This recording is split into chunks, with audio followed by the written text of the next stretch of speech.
Hunger Games fans have nothing to complain about. We have a series pretty much perfect. Futuristic death arena. Check. Bad guy doing bad things. Check. Finnick. Check. Fathers. But as an avid fan of this series, of course there are things I'd change, whether it's shameless fan service or moments I still can't believe didn't make the final cut. Disclaimer, Hunger Games Explained is not secretly Suzanne Collins. If we were both staring down the blank page, she'd outright me every time.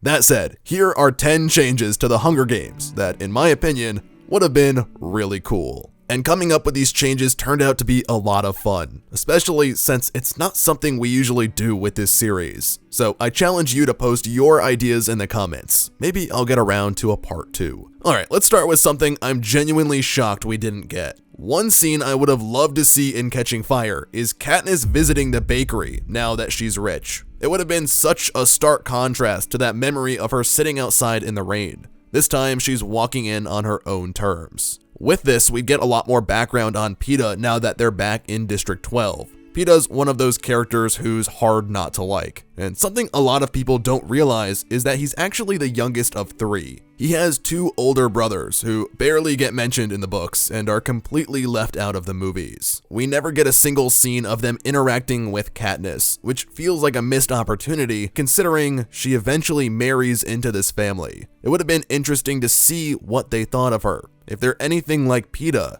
they're probably sincere and kind-hearted, maybe even the type to welcome Katniss with open arms, especially if they see her as Peeta's girlfriend. This could have been a great moment of internal conflict for Katniss. During the games, her affection was tied to survival, a strategy to keep them both alive. Unlike Peeta, whose feelings were always genuine. Now their job is to convince all of Panem they're in love. But with his brothers welcoming her in, it would have made clear to Katniss that Peeta is keeping the truth even from his own family, that her feelings might not be real. A scene like this could have given Katniss a better sense of how deeply Peeta feels, or how hurt he was after returning home from the games. Not through him directly, but through the people who know him best. And besides, it's good background for how their feelings grow throughout this story. You could even include Peeta's father, Otho Malark. He clearly thinks highly of Katniss. Back in the day, he had a crush on her mother, but he always knew her heart belonged to Katniss's father,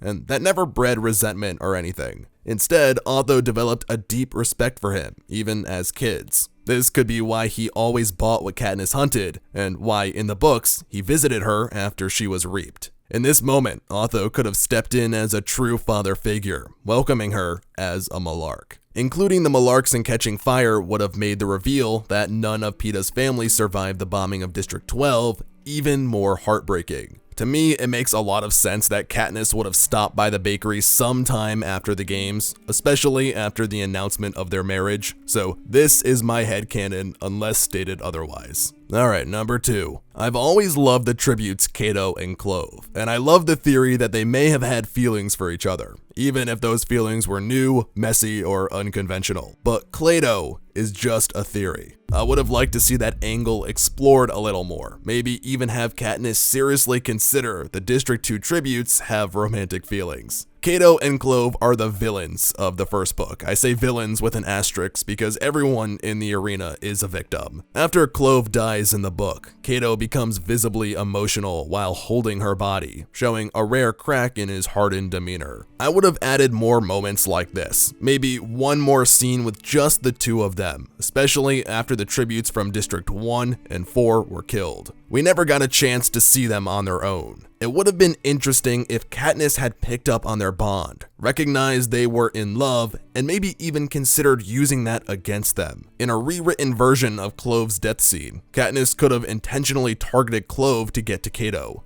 That said, I love the Thresh twist, so I'd keep that. But what if their love was real, and weaponizing it wasn't something these lifelong careers could have prepared for? And that was their downfall. Katniss, always in survival mode, sees that kind of emotional connection as a liability. That's why she never truly chose Gale. There was never time for anything else. Watching Cato fall apart over Clove could have made Katniss double down on her emotional distance from Peeta. She's already struggling to understand her own feelings, and something like that might have pushed her further away, seeing it as a threat to her survival. After all, Katniss's story isn't really a love story in the beginning. It's about survival and protecting the people she loves. For so long, she carries everything on her own shoulders, believing she has to be the one to shield everyone else. But over time, she begins to understand that others love her too, and that they want to protect her the same way. Number 3. Ever since Katniss was first introduced to the Capitol, she's been branded as the Girl on Fire, a brilliant idea by her stylist, Cinna, to tie the burning coal of her district's industry with the intrigue of a volunteer from an outlying district. There was such a good opportunity to bring this storyline full circle and give it a fitting conclusion. In a lot of promotional material for Mockingjay, Katniss is seen wearing a red variant of her Mockingjay costume, but this never actually appears in the movie. Why? Probably because, well, where would you even put it? I'll tell you where. When does Katniss catch fire? The Girl on Fire makes her appearance at either the tribute interviews or the tribute parade. The parade happens on the very same street Katniss walks down as she approaches Snow's execution. Here, I would have had her wear that red costume, and one final time, she would catch fire. This costume was designed by Cinna, after all, so Katniss would feel his presence. It's like Cinna is with me, like his warmth is holding me tight. I hear his voice. That's my Girl on Fire. As she approaches Snow, the flames sizzle out, symbolizing the end of the war. She caught fire and sparked a rebellion.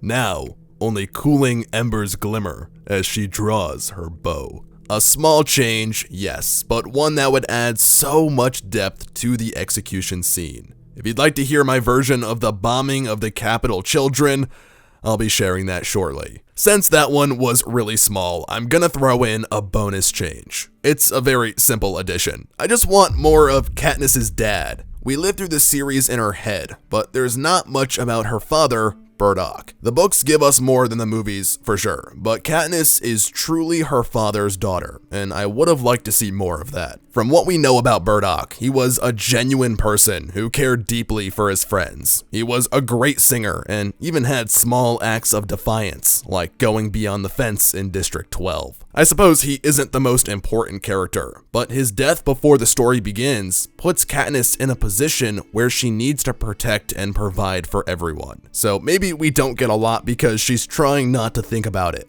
but in life or death situations, I imagine he would cross her mind. When she's destroying the career supplies, aiming at the force field, or drawing her arrow at Snow, maybe she feels her father's presence guiding her arrow, just like when he first taught her how to hunt. Number 4. Finnick is one of the best characters in the series, and my personal favorite. I know a lot of people agree with me when I say, I don't think he should have died. I get it, his death comes at a high tension point late in the story, and killing off a major character is narratively justifiable. But just because you can, doesn't mean you should. I heard someone mention that Suzanne Collins herself regrets killing off Finnick. I'm not sure if that's true, I've never seen that clip myself, but honestly, I wouldn't be surprised. Let's break it down. The Hollow was the device that detected all those Capitol pods, and it was clear that Suzanne wanted the following events to unfold without that device. This might just be me, but I've always felt like Finnick's death was more about destroying the Hollow than giving him a meaningful ending. It felt like a plot decision rather than a character-driven one, and that stings, especially since he's my favorite character. I truly believe that if he'd survived, the story would feel more complete.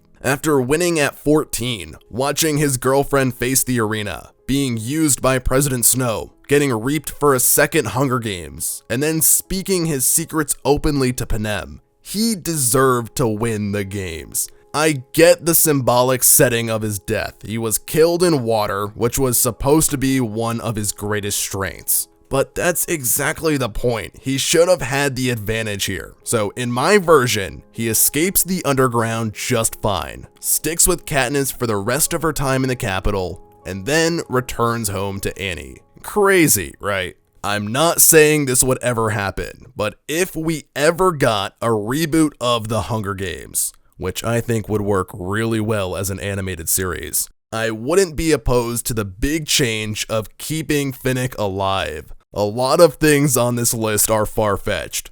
I don't think anyone would be complaining if this change was made. Could you imagine the final scene where Finnick and Annie are standing on the beach outside their seaside Victor's Village cottage, watching their son play in the waves? That's the Hunger Games I want, and I don't think Finnick's death is an equal substitute for that scene. Number 5. Alright, I'll admit, this next one is a bit out there, so take it as serious as you'd like. The arenas are shrouded in mystery. It's said that the Capitol builds a new one every year, and that the old ones are turned into popular tourist attractions for Capitol citizens. It's a fascinating concept, no doubt, but there's a lot that doesn't quite add up or isn't fully explained.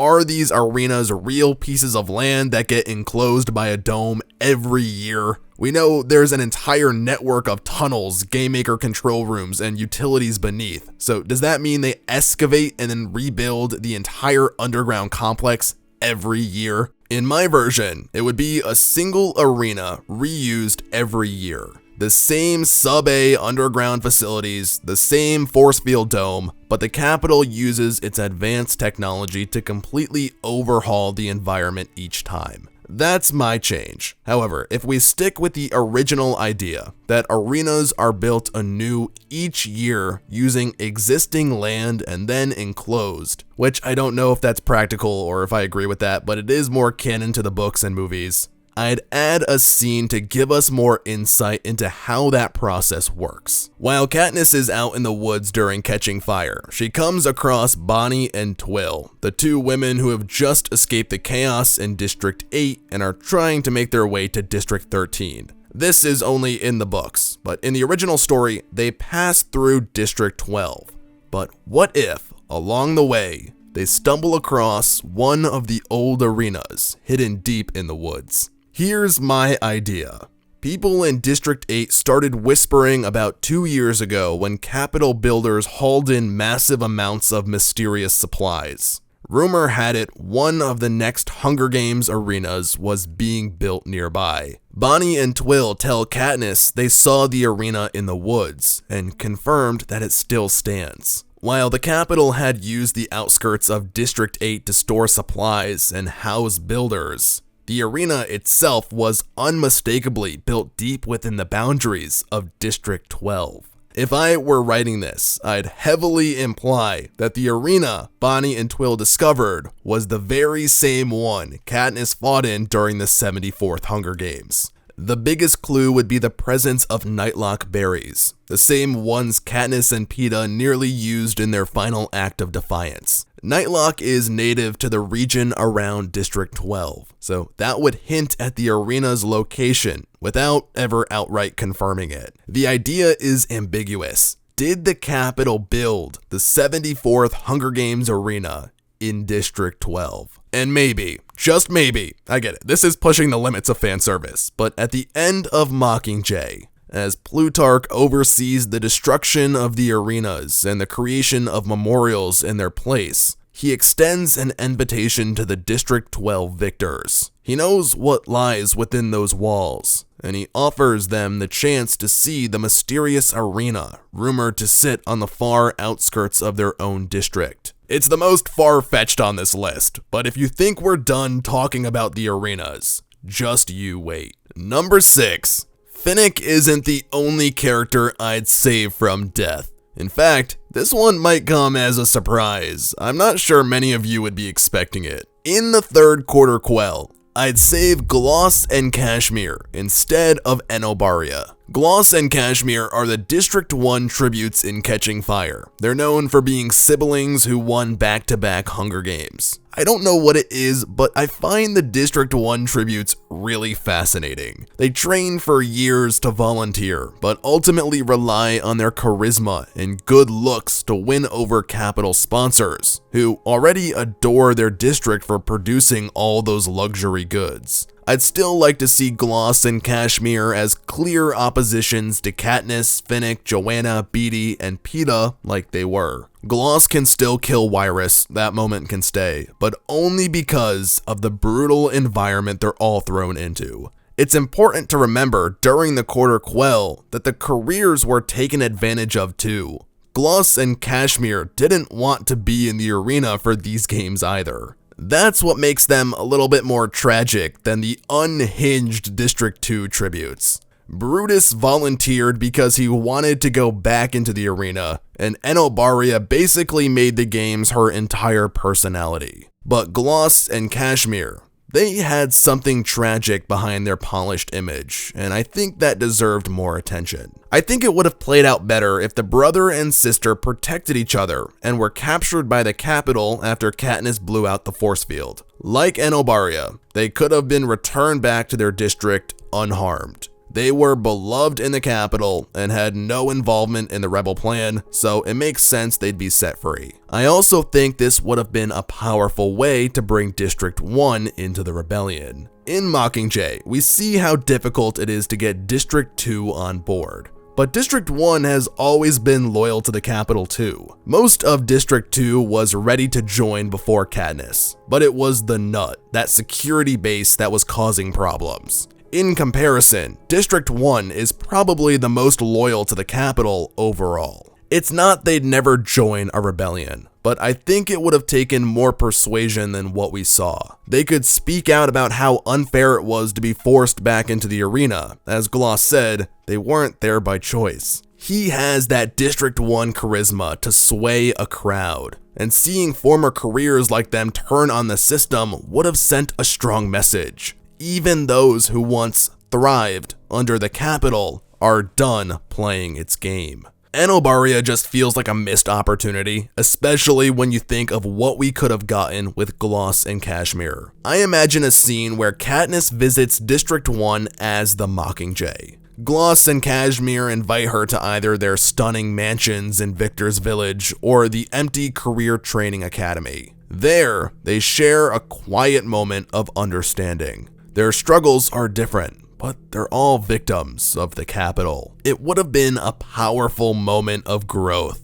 Katniss forgiving Gloss for killing Wyrus, and maybe even apologizing for killing Glimmer and Marvel, their mentored tributes in Katniss's first games. Since Marvel is the one who killed Rue, this could be the moment Katniss finally comes to terms with Rue's death and finds peace with her killer. That kind of forgiveness would be huge, not just for Katniss, but for the story's message. She says, her last words to me were, "You have to win. This is how we win. Together." And the Mockingjay brings District 1 into the rebellion. But hey, that's just what I do. Number 7. And since it's number 7, and because we're talking about catching fire characters, how about Joanna? I'll admit, I'm not the biggest Joanna fan, which is funny because on paper, she's not that much different from Finnick. I think my opinion of her comes from either misunderstanding her, not enough backstory, or just feeling like she went through the same struggles as Finnick, but in a less interesting way. Joanna won the 71st games, playing the innocent underdog, only to reveal herself on the final day as an axe-wielding killer, making one of the bloodiest ends to any Hunger Games. Then she refused to be sold by President Snow, which led to the murder of her family. That set the stage for her rebellious, carefree attitude. She had nothing left to lose and didn't need to play the victim anymore. I really like that, but I wish there was more to it. Instead of being sold to capital citizens, I'd have Joanna give a defiant speech after taking down the last tributes. She wins, of course, and goes home, so the capital mishandles everything, leading to the death of her family and the murder of the head game maker that year. Seneca Crane would step in as the new head game maker, with orders to make sure nothing like this ever happens again.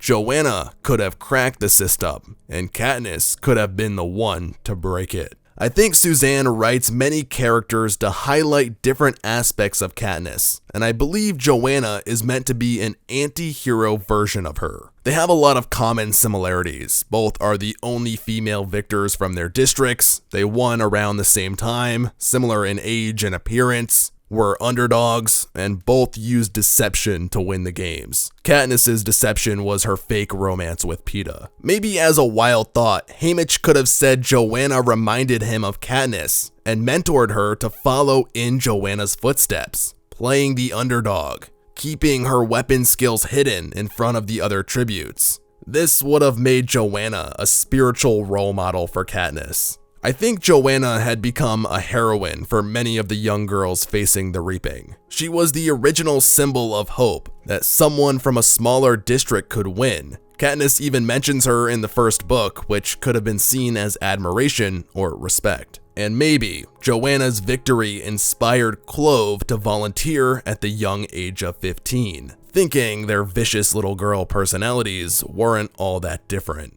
As for Joanna's end, in my version, she becomes Katniss's best friend. They bring out the innocent girls in each other that were lost in the games. They bond over similar experiences and often visit each other in District 7 and District 12. Katniss is in love with Peeta. Haymitch is her father figure, and Joanna is her best friend. And in my version, Finnick is her big brother. Could you imagine the family reunions? Number 8. I want to make some slight changes to the districts and give them more personality. I would make each district's strengths and weaknesses clear. Here are the ones we already know. District 1 sees the games as a path to status. Their tributes are trained, polished, and focused on appearance to win over sponsors, which gives them a strong edge. District 2 produces the most intense tributes, prideful, disciplined, often brutal. They're basically psycho warriors raised to win. District 3 is all brains. Their tributes usually win by strategy, solving the arena itself or pulling off high-tech kills like electrocuting the final few tributes all at once. District 4, as mentioned before, owns the water. They're expert swimmers, deadly in water-based environments, and use fishing skills, like nets, to trap and take out opponents. District 11 turns out powerful tributes who are often driven by anger at the system. I love this because it lets us generalize a district's strengths without even needing to know a character's name. If our main character is facing off against someone from District 4 in the water, we already know the odds aren't great. But what about the other districts, the one we barely hear anything about? What are the reputations of Districts 5, 6, 7, 8, 9, and 10? District 5, Power, could be known for being unpredictable, the real backstabbers of the games. Katniss always had the sense that Foxface would have betrayed her if they ever teamed up. And in the 50th Hunger Games, District 5 actually joined the Careers. Never trust someone from 5. District 6, Transportation, could be the wild cards of the games, either quick and great at evasion, or mentally unstable. This district struggles with a morphling addiction crisis, and we saw the effects on the tributes during Catching Fire. A few years before Katniss, a boy from District 6 named Titus was so unhinged he tried to eat the other tributes after killing them. Maybe that kind of behavior reflects the trauma of the world he came from. District 7, Lumber. Of course, they're good with axes, but I'd also give them an edge in hand-to-hand combat. And just like how District 4 dominates the water, District 7 thrives in dense, forested terrain and are great climbers. District 8, Textiles, could be skilled in disguise. Working with fabrics and patterns might translate to camouflage or creative survival tactics, blending in, hiding, maybe even makeshift armor or traps. District 9, Grain, is barely mentioned in canon, but I imagine their tributes would be physically tough, used for hard labor in the fields. Not fancy, but durable, good stamina, maybe decent with blunt weapons. District 10, Livestock, would be the cowboys and butchers. They know how to handle animals. Maybe they have an advantage against the mutts. But coming from butchers, they know their way around knives. I'll leave District 12 out of this, since I like the idea of them being the underdogs. They're the runts of the litter, malnourished, untrained, and overlooked. Number 9. This is where we start having some fun. The next idea is a lore change that redefines the history of the Hunger Games and adds some serious depth to Mockingjay. It's the kind of detail that could have been hinted at briefly in The Ballad of Songbirds and Snakes. Something subtle, like a line in passing, but really comes into play later in the series. Here it is. District 13 Victor. I've always loved the concept of the Hunger Games, especially when there's a twist or variation that makes the games feel untraditional. That kind of lore is like candy to me. So in my version, District 13 was forced to compete in the very first Hunger Games and won. If they did participate, District 13 winning wouldn't have been surprising. Before the Dark Days, they were the military hub of Panem. They had weapons, structure, training. Their kids would have been stronger, more disciplined, definitely more capable than the malnourished tributes from the poorer districts, especially right after the war when resources were scarce. It's similar to how District 2 is the peacekeeper headquarters, producing career warriors like Cato and Brutus. Yes, it's cool, but why even make this change? In the current canon, the games exist to punish the districts for their rebellion. And when the Capitol destroyed District 13, they always used it as a way to keep the districts in line. If you stand against us, we'll destroy you the same way we destroyed District 13. I love that, but let's twist it a little bit. District 13 wasn't destroyed before the first games. They were still standing. They sent tributes, and they actually won the first games. Then they said, "We beat your game. We refuse to play again." So the Capitol bombed them, publicly, brutally, just to make a point. The message: defy our games and we'll erase you. That level of punishment in the early years would have set the tone fast. It wouldn't matter the Capitol struck a deal with District 13, allowing their terms, no more Hunger Games. The rest of the world didn't know that. To them, 13 vanished because they said no. The perfect Hunger Games propaganda.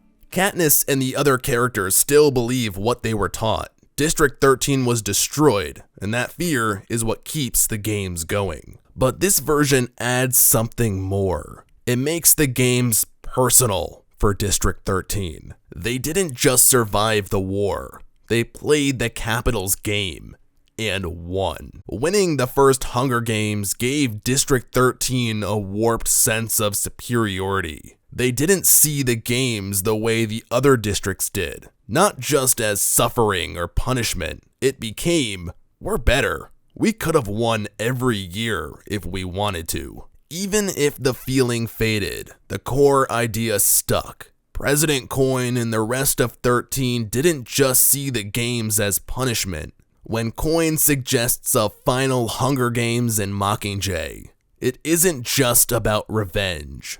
She and the rest of District 13 see themselves as victors. Alright, number 10, and it's a big one. Bringing back the arena in Mockingjay. People often say Mockingjay is the worst Hunger Games, and I get it. It followed up Catching Fire, the best in the series. The pacing is fast, events fly by before they really sink in, and instead of focusing on the games, the story shifts towards themes of war. I'm not arguing with any of that. In fact, Mockingjay has some of my favorite themes and messaging in the entire series. But like I mentioned earlier about Katniss going up in flames one last time, there are a few things I'd tweak to make it feel like a true Hunger Games finale. Something that ties the entire series together while giving us enough fan service to satisfy us until the end of time. I never fully bought the Capitol's plan to have its citizens seek refuge at the president's mansion. Sure, it's a short walk for a lot of people, but logistically,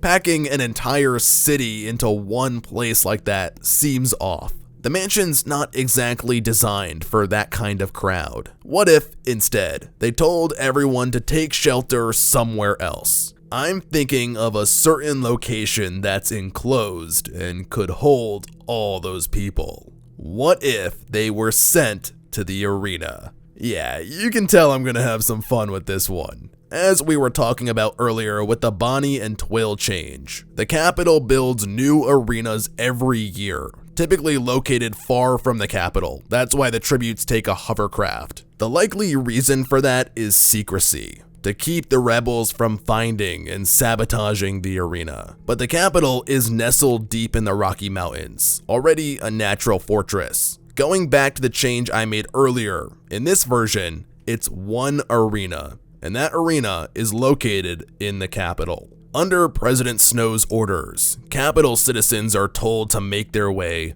to the arena. An open gate allows them in, the arena now serving as a safe shelter. Symbolically, it's everything the games were never meant to be. The place they once celebrated is now a space of desperation. Katniss isn't in this crowd. Instead, she's going against the crowd toward the mansion to carry out the assassination plan.